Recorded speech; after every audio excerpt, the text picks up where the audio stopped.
Praise the lord. प्रभु यीशु मसीह के पवित्र और सामर्थी नाम में जय मसीह की। हालेलुया। हम परमेश्वर का धन्यवाद देते हैं। परमेश्वर ने हमें एक और दिन दिया ताकि हम परमेश्वर की आराधना करें। धन्यवाद करते हैं मेरे प्रियो परमेश्वर के प्रेम के लिए, उसके अनुग्रह के लिए, उसकी कृपा के लिए जो प्रति भोर को उसके डरवैयों पर, उसके बेटे और बेटियों पर प्रबल होती जाती है। धन्य है वह जो उसको खोजता है, और जो उसको खोजता है वो पाता है। हालेलुया। आज की सुबह में हम परमेश्वर का धन्यवाद करें।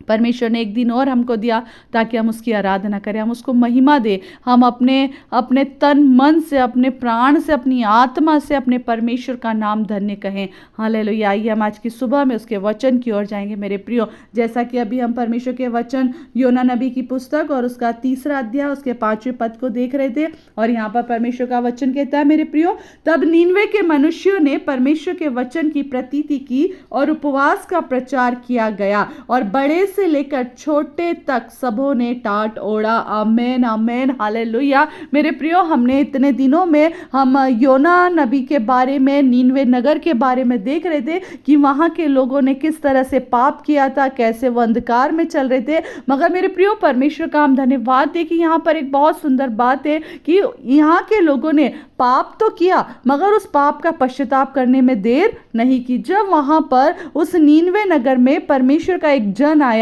जिसका नाम योना था, और जब आकर के उसने प्रचार करना आरंभ करा, और उसने प्रचार में यही कहा कि 40 दिन बीतने पर नीनवे उलट दिया जाएगा। और वहां के मनुष्यों ने, हालेलुया, प्रभु का वचन कहता, प्रतीति की, परमेश्वर के वचन की प्रतीति की। और उन लोगों ने ये नहीं सोचा कि अरे ये कहां से आया है, फालतू की बात कर रहा है, बकवास कर रहा है, ये तो पागल होगा, ये तो मनगढ़ंत बातें बोलता होगा। नहीं मेरे प्रियो, मगर वो जान गए थे कि कोई इतनी दूर समुद्र पार करके और इतनी कठिनाइयों का सामना करके, हालेलुया, हमारे पास तक पहुंचा है, तो परमेश्वर का कोई उसके ऊपर अनुग्रह है, और वो परमेश्वर का वचन लेकर हमारे पास आया। मेरे प्रियो, प्रभु का वचन कहता है वहां के लोग प्रतीति तो साथ में कर ही रहे हैं, और साथ ही साथ परमेश्वर का वचन कह रहे उपवास का प्रचार किया। और उपवास भी ऐसा वैसा नहीं कि सिर्फ भूखे रह लिया, लोगों को दिखा लिया, मुझे मेरे पाप क्षमा करवाना है तो मैं अपना अकेले का उपवास करूं, नहीं, परंतु परमेश्वर का वचन कह रहा हर घर में उपवास का प्रचार किया गया। कल मैंने आपको यहाँ के लोगों की संख्या बताई थी। इस नगर के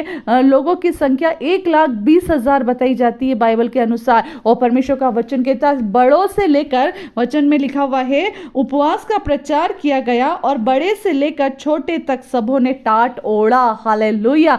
सबों ने टाट ओढ़ा। मेरे प्रियो, किसी ने यह नहीं सोचा कि मैंने गुनाह किया तो मैं और मेरा परिवार बच जाए। हमें अपने पड़ोसी से क्या मतलब, मैं, मेरा पति, मेरी पत्नी, मेरे बच्चे, मेरा घर, मेरा घराना, हम लोग पापों की क्षमा मांग ले और हम परमेश्वर के सम्मुख हो जाए। मगर मेरे प्रियो, यहाँ के लोगों ने एक भाईचारे को दिखाया। उन लोगों ने अपने नगर में उपवास का प्रचार किया। हालेलुया। और सब लोग आपस में ये कहते होंगे, आओ हम मिलकर के उपवास करें ताकि हमारे पापों का पश्चाताप प्रभु हमको देखे और हमें क्षमा करे। अपने अपने पापों से हम पश्चाताप करें। प्रभु का वचन मेरे प्रियो यहाँ पर कहता है, जब उपवास का प्रचार किया गया तो बड़े से लेकर छोटों तक सबों ने टाट ओढ़ा। हर एक जन टाट ओढ़ करके बैठ गया। हालेलुया। परमेश्वर का हम धन्यवाद करें मेरे प्रियो। मैंने आपको कल भी बताया था टाट ओढ़ने का मतलब क्या है। टाट एक ऐसी वस्तु है, एक ऐसा कपड़ा है जो पैरों में आता है, जिससे पैर पोंछ कर अंदर जाया जाता है, और उस पैर के पोंछने वाली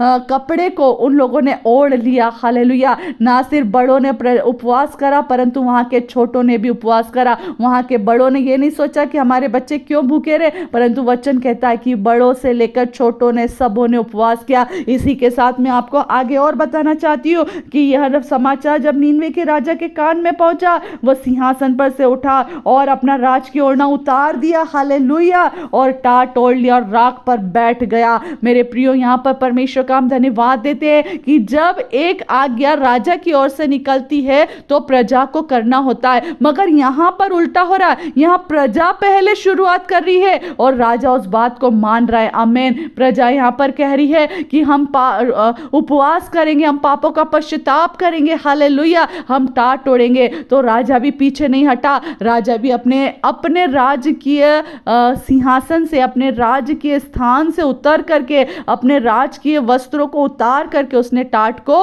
ओढ़ लिया, उसने राख पर अपने आप को बैठा लिया। मेरे प्रियो, पाप का पश्चाताप करना चाहे तो वो कह सकता था कि मैं तो राजा हूं, मैं क्यों करूं, परंतु वहां पर राजा ने अपना पद, अपना ओहदा, अपना स्थान स्मरण नहीं करा, परंतु उसने अपने पापों को स्मरण करा, अपनी प्रजा को स्मरण करा, और उसने सोचा कि यदि मेरे भी पापों से पश्चाताप करने के द्वारा हालेलुया मेरा नगर बच सकता है तो वो मैं क्यों ना करूंगा। और परमेश्वर का वचन कहता है मेरे प्रियो कि वो राजा जो था वहां का, वो भी अपने सिंहासन पर से उठ खड़ा हुआ और उसने टाट ओढ़ लिया और राख पर बैठ गया। हालेलुया। क्या राजा कभी ऐसा कुछ कर सकता है? जबकि राजा का काम तो आज्ञा देना है, परंतु यहां पर राजा अपनी प्रजा के लिए, अपने खुद के लिए, अपने लोगों के लिए, अपने नगर के लिए हालेलुया उपवास कर रहा है, हालेलुया पश्चाताप कर रहा है, क्योंकि वो जानता था कि मैंने और मेरी प्रजा ने परमेश्वर के विरुद्ध पाप किया है। वो जानता था मेरे लोगों ने और मैंने परमेश्वर के विरुद्ध वो काम किया जो परमेश्वर यहोवा की दृष्टि में घृणा के थे। मगर मेरे प्रियो, जब एक व्यक्ति अपने स्थान से उठ करके हालेलुया परमेश्वर के पास आता है, इसका मतलब है हम उन लोगों ने अपने आप को परमेश्वर की अधीनता में रख दिया। इसका मतलब है उन्होंने अपने आप को परमेश्वर के हाथों में सौंप दिया। जब हम अपने आप को अपने परमेश्वर के हाथों में सौंपते हैं मेरे प्रियो, हमारा न्याय करने वाला कोई मनुष्य नहीं, परंतु हमारा न्यायी परमेश्वर है। जो परमेश्वर उन्हें नाश करने के लिए तैयार था, जो परमेश्वर केवल 40 दिन बीतने पर पूरा नगर उलटने के लिए तैयार था, वही परमेश्वर, आमेन, प्रभु का हम धन्यवाद दे। आगे चल के आप और मैं देखेंगे वही परमेश्वर इस नगर को बचाता है। हालेलुया। कब? जब हम अपने अपने स्थानों को छोड़ देते मेरे प्रियो। यदि आज आप और मैं कोई ऊंचे पद पर बैठे तो यह मत सोचना कि आप और मैं पापों से पश्चाताप ना करें, मगर जिसका जो पाप है उस हर व्यक्ति को अपने पापों का पश्चाताप करना पड़ेगा। आपके लिए लोग प्रार्थना कर सकते हैं, आपके लिए लोग सब कुछ कर सकते हैं, मगर आपके लिए आपके पापों से पश्चाताप आपको खुद को करना पड़ेगा। आपके गुनाहों की माफी हमें खुद को मांगना पड़ेगी। हमने जो गलतियां की है वो परमेश्वर के सामने स्वीकार करना पड़ेगा। जिस तरह से उस एक पुत्र को हम जानते हैं जिसे बाइबल में उड़ाव पुत्र के समान, उड़ाव पुत्र के नाम से संबोधित किया जाता है, उसने अपने पिता के पास आकर क्या कहा? उसने एक शब्द कहा कि हे पिता, मैंने तेरे विरुद्ध और स्वर्ग परमेश्वर के विरुद्ध, स्वर्ग के विरुद्ध पाप किया है। मेरे प्रियो, हमें अपने पापों की क्षमा खुद मांगना पड़ेगी। लोग आपकी और मेरे लिए प्रार्थना तो करेंगे, मगर पापों की क्षमा तो आपको और मुझको मांगना पड़ेगी। और पापों की क्षमा के लिए आपके और मेरे लिए मेरे प्रियो प्रभु यीशु मसीह ने लहू बहाया है, अपना कीमती लहू बहाया। उस लहू का मूल्य हम समझ क्यों नहीं पा रहे कि उस लहू के द्वारा आपका और मेरा छुटकारा हो गया। नीनवे के नगर के लोगों को पता नहीं था कि आज हम जिस पश्चाताप को लेकर परमेश्वर के सामने आए, हम वहां से अपने पापों की क्षमा को लेकर जाएंगे। और आज के समय में मेरे प्रियो, हम भी यदि अपने गुनाहों की पापों की क्षमा को लेकर परमेश्वर के पास जाते, आपको और मुझको वो खाली नहीं छोड़ता है। वो आपको और मुझको क्षमा करने में सामर्थ्य है। परमेश्वर का वचन दाऊद कहता है, तूने मेरे अपराधों को अपने पीठ के पीछे डाल दिया कि वे फिर कभी स्मरण ना आए। और यहां पर नीनवे में भी ऐसा ही हुआ कि जब यहां के लोगों ने, यहां के छोटे से लेकर बड़ों तक ने, यहां के राजा ने भी अपने आप को परमेश्वर के अधीन करा। हालेलुया। प्रभु का वचन कहता है मेरे प्रियो, इनके पापों को परमेश्वर ने अपनी पीठ के पीछे डाल दिया कि वे फिर कभी स्मरण ना आते। हालेलुया। मगर ये समय पापों से क्षमा मांगने का, ये समय उपवास का प्रचार करने का, ये समय अपने अपने पापों को स्वीकार करने का है। और आपको और मुझको, मैं एक बार फिर आपसे कहती हूँ, आपके और मेरे लिए प्रार्थना सब करेंगे, हमारे रोगों के लिए, हमारी बीमारियों के लिए, हमारे श्रापों के लिए, मगर आपको और मुझको अपने पापों से क्षमा तो खुद ही मांगना पड़ेगी मेरे प्रियो।